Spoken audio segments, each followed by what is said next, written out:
Hello friends, welcome to Keshav education. मैं खुशी, कैसे हैं आप सभी लोग। I hope everybody is doing well. तो फ्रेंड्स, कल आपका एग्ज़ाम होने वाला है पीटीईटी का, तो आप सभी को मेरी तरफ से बेस्ट विशेज़ है। आई होप कि सभी की तैयारी जो है बहुत ही ज़्यादा अच्छी चल रही होगी। और अब आज जो है आपको सिर्फ अब जो भी कुछ आपने पढ़ा है उस सबको आपको रिमाइंड करना है।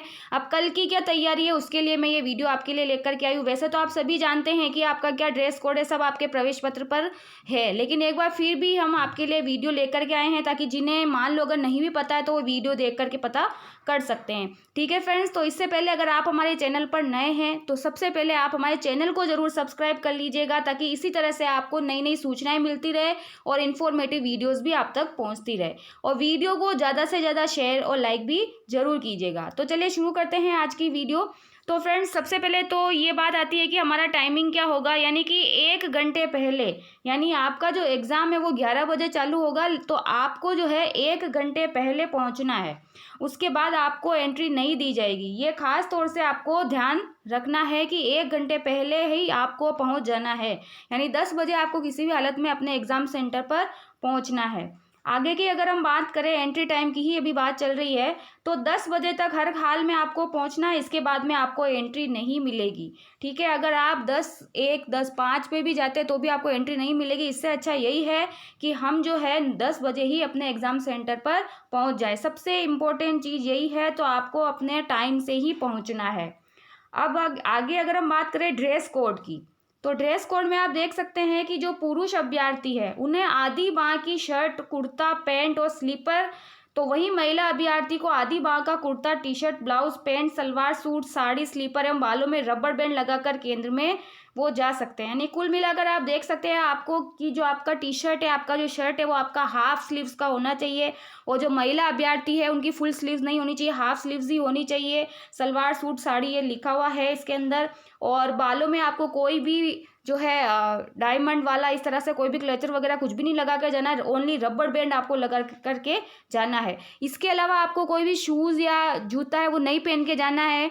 आपको सिर्फ सिंपल सी जो स्लीपर होती है वही आपको पहन करके जानी, यानी कि अगर हमको दिशा निर्देश दिए हैं तो हमें उनका पालन करना चाहिए, क्योंकि वहाँ पर फिर हमें परेशानी होगी। तो इसी तरह से आप देख सकते हैं कि ये इस तरह का जो ड्रेस कोड है आपके लिए रखा गया है, तो इस तरह के कपड़े आप पहन करके जाएं। ठीक है, ज्वेलरी वगैरह आपको कुछ नहीं पहन के जाना है, और आपको हाफ स्लीव्स के कपड़े ही पहन के जाने और खुली चप्पल ही पहन के जानी, जूते नहीं पहन के जाने। तो इसका आपको खास तौर से ध्यान रखना है, यानी आपको स्लीपर ही पहन के जानी है, कोई ज्वेलरी वगैरह कोई ऐसा नहीं पहन के जाना है। जैसे आप हर बार एग्जाम में जाते ही हैं, वैसे जो पीटीईटी का एग्ज़ाम देने वाले हैं, जो बच्चे नए हैं उनके लिए है ये कि उनको ध्यान रख करके अच्छी तरह से सब चीज़ें जो है दिशा निर्देश उनका पालन करके और फिर जाना है, ताकि आपको कोई प्रॉब्लम ना आए। ठीक है फ्रेंड्स, अब इसके बाद अगर हम और कुछ बात करें, तो एडमिट कार्ड जो है आपको उसमें लिखा हुआ मिला ही है कि आपको सबसे पहले जब आप अपने रूम में जाएं तो सबसे पहले आपको अपने रोल नंबर पर ही बैठना है। ये आपको खास तौर से ध्यान रखना, किसी और के रोल नंबर पर आपको नहीं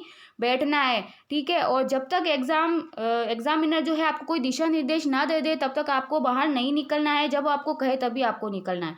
यानी कुल मिला के आपको अपनी सीट पर ही बैठना है, मेन चीज़ तो ये है। फिर अगर हम आंसर शीट की बात करें, तो आप जानते हैं कि आपको ब्लू या जो काला जो बॉल पॉइंट पेन है उसी को लेकर के जाना है। फाउंटेन पेन का या जेल पेन का आपको यूज़ नहीं करना है, बॉल पेन का ही आपको यूज़ करना है। और आप जो वहाँ पर गोला बनाएंगे तो आप एक बार अगर किसी गोले पर टिक कर देंगे तो वो गलत, फिर वो दोबारा नहीं होगा। अगर आप वाइटनर लगाते हैं तो भी वो एक्सेप्ट नहीं करेगा। इससे अच्छा है कि आप अपना जो आंसर है उसको एक ही बार में आप सही आंसर जो है उस पर गोला करें। ठीक है फ्रेंड्स, और इसके अलावा आप सब जानते ही हैं कि भाई उसमें आपको निर्देश और भी लिखे हुए मिलेंगे, लेकिन जो आंसर हमारा है उसी को एक बार आप चूज़ करेंगे, उसके बाद वो चेंज नहीं होगा। फिर उसके बाद कुछ भी आपको जो पेपर पर नहीं लिखना है इसका भी आपको ध्यान रखना। अगर आप कोई सी राइट का भी टिक लगाते हैं तो आपको बिल्कुल छोटे छोटे टिक लगाने, इस तरह से ये भी आपको ध्यान रखना है। ठीक है, और सबसे इम्पोर्टेंट बात, जब आपको पेपर मिले तो पेपर मिलने के बाद सबसे पहले आपको पूरा पेपर देखना है। अगर किसी क्वेश्चन में कोई छपा हुआ नहीं है या मिसप्रिंट है तो उसी टाइम आपको बोलना है कि आपके पेपर में जो है कोई क्वेश्चन छपा नहीं है। अगर आप पेपर करने लग गए, आधा घंटा हो गया, 1 घंटा हो गया, फिर आपको पता चल रहा है, तो फिर वहाँ पर चेंज नहीं होगा।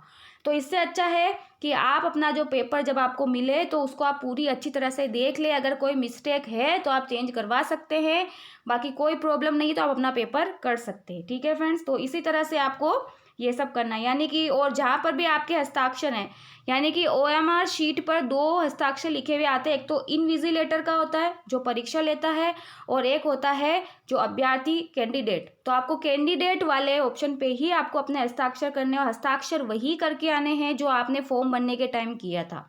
तो ये भी आपको खास तौर से ध्यान रखना है। ठीक है, अब आपको लेकर के क्या जाना है, तो आपको क्या लेकर के जाना है, आधार कार्ड जो है, मतलब आपको ऐसा अपना पहचान पत्र लेकर के जाना है जिसपे आपकी फ़ोटो हो, यानी आईडी प्रूफ के लिए ऐसा आपको आईडी प्रूफ लेके जाना है जिसके ऊपर आपकी फ़ोटो हो। जैसे आधार कार्ड हो गया, आधार कार्ड नहीं है तो ड्राइविंग लाइसेंस हो गया, या फिर आपका वोटर आईडी हो गया। इनमें से कुछ एक चीज़ आपको लेकर के जानी है, और ओरिजिनल लेकर के जानी है। अगर आप इसकी फ़ोटोकॉपी ले जाते हैं तो आपको वहाँ एंट्री नहीं मिलेगी।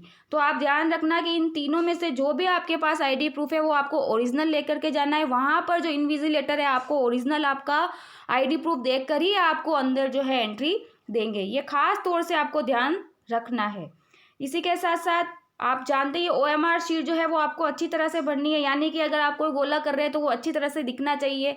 आप गोला जो है पूरे गोले को आपको अच्छी तरह से उसको भरना है, ये भी आपको ध्यान रखना है। ठीक है, तो इसी तरह से आपको एग्जाम में ये सब चीज़ें, बाकी और ऐसी कोई इसमें खास बात नहीं है।